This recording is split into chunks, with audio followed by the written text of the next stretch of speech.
Hello， 大家好。今次想同大家分享一個季節性嘅皮膚病。咁每年，譬如過完農曆年啊，至到清明啊、復活期間呢段時間咧，咁就好多人會有呢個病嘅啦。咁佢就未必話特登嚟睇病嘅。咁譬如有陣時有啲病人睇開其他皮膚病咧，咁佢發覺都會有呢個問題啦。咁另外啲譬如出面啲姑娘啊，或者有啲朋友啊都會 send 啲相嚟，又會問一問嘅。咁到底呢個係咩病咧？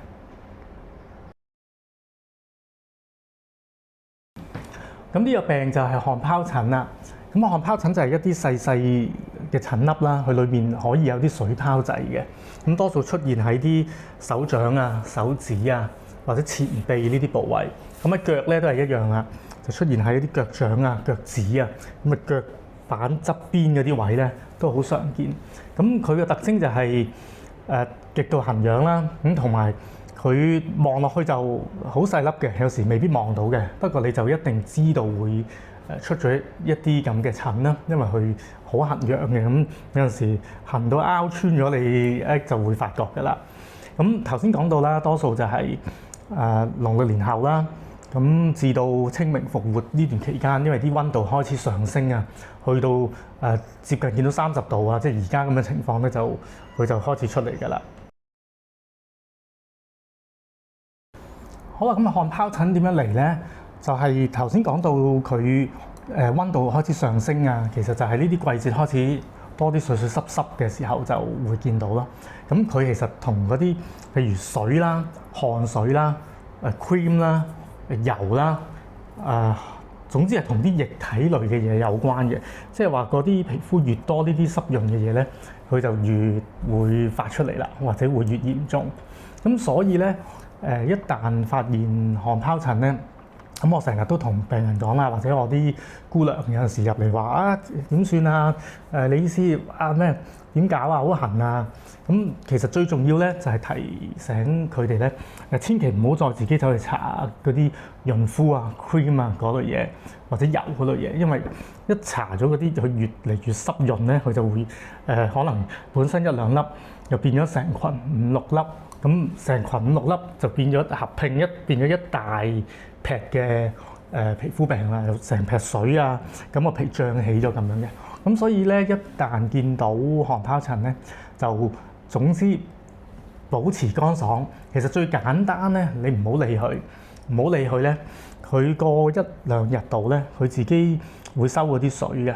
咁就算你過幾日唔好彩啦，真係拗穿咗啦，咁佢因為佢裏面乾爽咧，佢都會生翻埋啲皮膚嘅。咁另外咧，如果真係好嚴重咧，見到啲水粒好犀利啦，哇，晶瑩通透咁樣，咁其實就可以用少少啲爽身粉，少少得噶啦，咁就搭咗上去嗰個疹嘅表面。咁啲爽身粉裏面有啲成分，佢就會將佢索乾咗啲水。咁總之講到尾，其實佢都係乾咗水啊，乾爽啊，佢結咗少少焦啊，咁佢就會甩㗎啦。咁所以有時啲朋友嚟問啊，或者有啲其他病人嚟問咧，咁我都係話其實你唔好理佢就得㗎啦，呢樣嘢唔好多手。好啊，咁講多少少啊。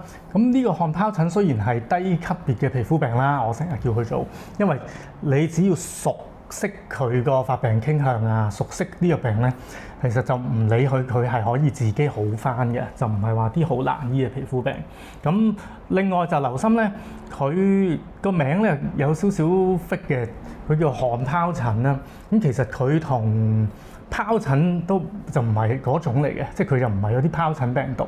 咁只不過佢啲水泡咧，有時出得耐咗咧，佢積聚啲細菌嘅濃度係比普通啲皮膚高啲，即是話佢一旦整穿咗咧，周圍揩咧都會有機會生多咗嘅。咁另外汗皰疹嘅汗字咧就有少少關係啦。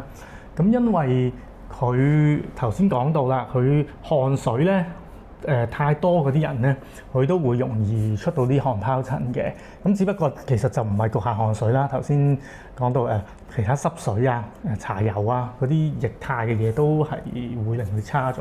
咁另外就係小心呢個病咧，有陣時太早拗穿咗啦，咁或者處理得唔好，佢越變越大撇水嘅時候咧，就好容易即係衍生其他嚴重嘅皮膚病。